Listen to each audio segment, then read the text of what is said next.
Hello hello. Welcome to chill pill episode 60। लोग हमेशा कहते हैं कि बचपन के जो दोस्त होते हैं ना वो बहुत स्पेशल होते हैं, और अगर बचपन की दोस्ती को हम लोग बरकरार रखें तो वो बॉन्ड सबसे महत्वपूर्ण और सबसे स्पेशल होता है। आज के जमाने दोस्त बनने ही कितने मुश्किल हो गए, और राघव इनमें से एक था। बिकॉज बचपन में उसका जो दोस्त था रोहित, उसे वो पानी के करंट में खो दिया था। रोहित मर जाने के बाद राघव अंदर से खोखला हो गया, बिकॉज वो लोग बचपन से साथ में थे और 15 साल की उम्र में दोनों बीच के सामने खेल रहे थे। एक बॉल गिरा और रोहित लेने गया और करंट ने उसको अपने साथ खींच के मार डाला। राघव ये बात को आज तक नहीं भूल पाया था। वो बहुत उदास रहता था, किसी से बात नहीं करता था।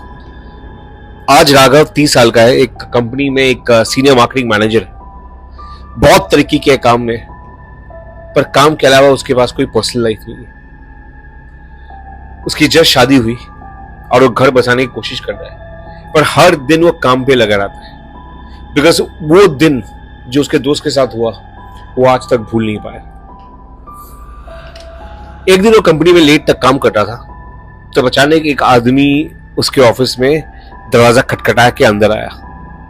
उसी उम्र के 30 साल का एक लड़का था। उसे देख के राघव को लगा कि कोई फेमिलियरिटी अंदर से आ गई, कि उसको शायद कहीं देखा है, और उसका नाम भी रोहित था। वो लड़के ने उसको अपने आप को इंट्रोड्यूस करवाया, बोला कि यार देखो, मैंने अभी फाइनेंस टीम में ज्वाइन किया है आज ही। मैं बहुत दिन से बहुत टाइम से आपको देख रहा हूं, तो मैंने सोचा आपको आके हाई बोलूं। दोनों मिलके बात करने लगे और राघव को भी अंदर से एक बहुत ही अच्छा फीलिंग लग रहा था, कंफर्ट लेवल हो रहा था इस लड़के के साथ। राघव ऑफिस में किसी के साथ बात नहीं करता है, वो सिर्फ काम में रहता है और अपने कैबिन में बैठा रहता है। ये लड़के आने के बाद वो थोड़ा खुल पाए। उनके साथ बहुत अच्छा बात हुआ। अक्सर वो जल्दी ऑफिस से निकलते हैं, पर उस दिन बात करते करते 9 बज गया और बीवी का कॉल आने लग गया। तो राघव रोहित को बोला कि हम लोग बात कल करेंगे, और क्योंकि मुझे घर जाना है, मेरी बीवी बुला रही है। राघव घर गया और अपनी बीवी को उसके बारे में बताया। बीवी बोले बहुत अच्छी बात है, तुम्हें फाइनली कोई तो मिला है ऑफिस में जो तुम्हारे साथ तुमको समझ पाए, बिकॉज तुम ऑफिस में सिर्फ काम के अलावा अंदर में घुसे रहते हो। अगले दिन रोहित ऑफिस आया तो ये बंदा राघव आया तो ये बंदा रोहित कहीं दिखा नहीं। वो कैबिन में जब काम कर रहा था तब रोहित वहां आके बोला चलिए साथ में लंच करते हैं। वो लोग साथ में कैबिन में बैठ के लंच करे। बाकी सब बाहर से देख रहे थे, और एक आश्चर्य, एक बहुत ही फेस बना के, जैसे कि एक क्वेश्चन मार्क जैसे फेस बना के वो लोग चले जा रहे थे। उनको समझ में नहीं आ रहा था हो क्या रहा है। राघव को इस चीज बात की कोई परवाह नहीं थी। वो अपने में था, रोहित से दोस्ती बढ़ा रहा था, और दोनों खाना भी खा रहे थे।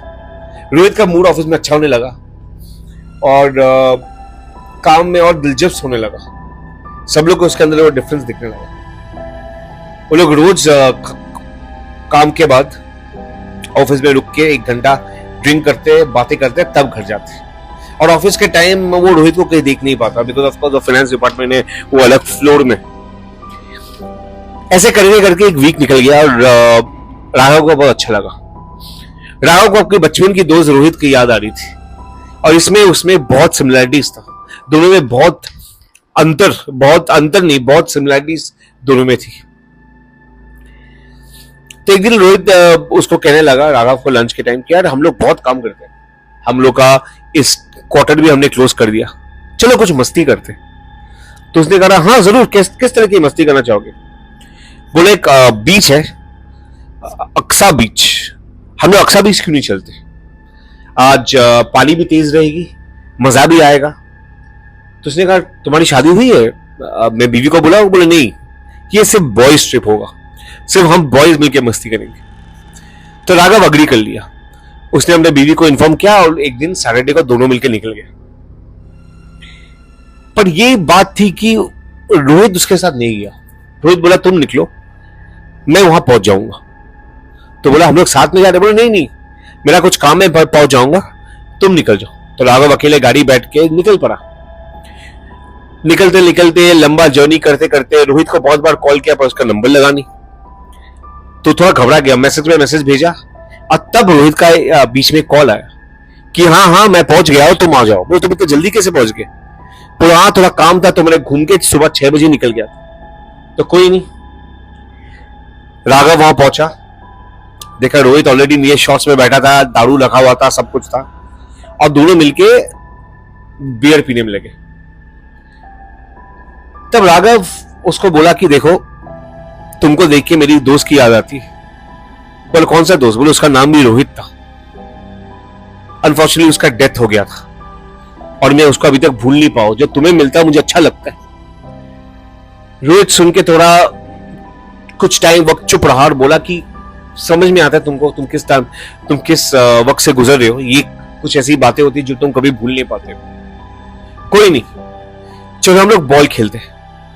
और जब उसने बॉल निकाला, राघव के अंदर एक थोड़ा सा शॉक लगा।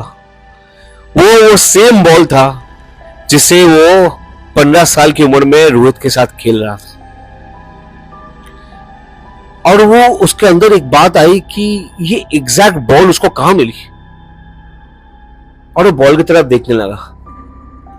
तब ये रोहित उसको जगाया और बोला कि तुम क्या सोच रहे हो? और जब उसने ये बोला, पूरा बीच शांत हो गया, बाकी सब लोग आसपास थे, सब गायब हो गए, सिर्फ रोहित और राघव थे।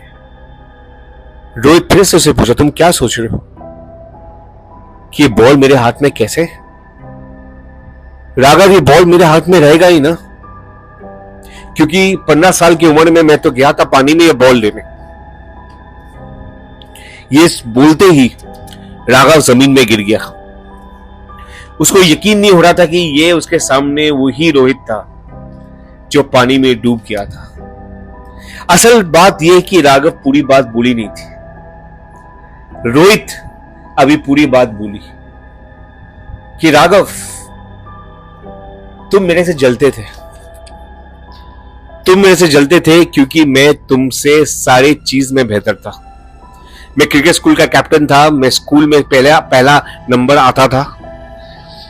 तुम मेरे से दोस्ती इसलिए किए थे ताकि तुम मुझसे सीख सको, पर जब तुमने देखा कि मैं तुमसे बहुत गुना बेटर हूं और ये मेरा एक टैलेंट है जो तुम अपना नहीं पाओगे, तुमने मेरी जान ले ली।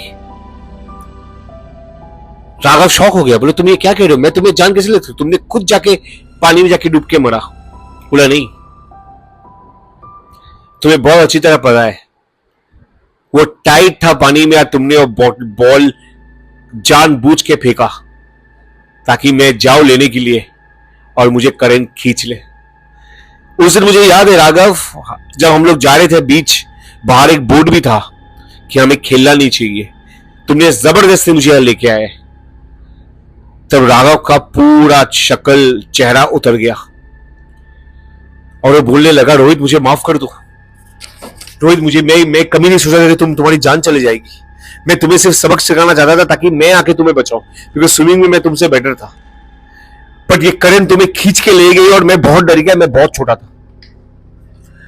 रोहित उसकी तरफ देख के, और फिर रोहित एकदम वो छोटा वाला रोहित बन गया, उसकी रूप बदल गई और उसके सामने खड़े होकर रोने लगा। बोला मैं एक बच्चा था राघव और तुमने अपने करीबी दोस्त के साथ ये किया, मैं तुम्हें छोड़ने नहीं वाला हूं, तुमको ये सबक सीखना ही पड़ेगा। बिकॉज जिस दिन मेरी मौत हुई, मेरे मम्मी पापा का हालत देखना चाहिए था, मेरा भाई का हालत देखना चाहिए था, सब आज तक मुझे मिस करते। किसी ने तुम्हें कुछ नहीं बोला बिकॉज तुम भी एक बच्चे थे, पर मैं तुम्हें नहीं छोड़ने वाला। अचानक हवा तेज हो गई और राघव वहां खींचता गया, खींचता गया, खींचता गया, पानी की तरह खींचता गया, खींचता गया, खींचता गया, पानी के अंदर चला गया। बहुत चिल्लाया पर कोई नहीं था, पूरा बीच खाली था और आस्ते आस्ते वो पानी के साथ खींच के हुए पानी के तरफ चला गया। अगले दिन न्यूज आई कि राघव का बॉडी मिला और वो मर गया था। पर जब रोहित की बात हुई किसी को याद ही नहीं था, ना उसकी बीवी को, ना ऑफिस के कलीग को। नहीं, बीवी को याद थी। बीवी ने जब पुलिस को बताया कि इसका कोई दोस्त था रोहित, तो सारे लोग ऑफिस में बोले कि ऐसा कोई आदमी था ही नहीं ऑफिस में। मतलब राघव वो बंदे को खुद देखता था और कोई नहीं देखता था, इसलिए सब लोग आश्चर्य हो गए थे जब वो ऑफिस में बैठ से उसके साथ लंच खा रहा था, बस किसी और को वो दिखता ही नहीं था। ये राघव को ही मिलने आया था ताकि राघव से वो बदला ले सके। तो हर दोस्त जरूरी होता है और हर दोस्त करीब और अच्छे होते हैं, पर कभी दोस्त का फायदा नहीं उठाना चाहिए। तो कैसी लगी आपको ये कहानी? अगर अच्छी लगी तो जरूर सब्सक्राइब कीजिएगा। Keep watching chill pill files.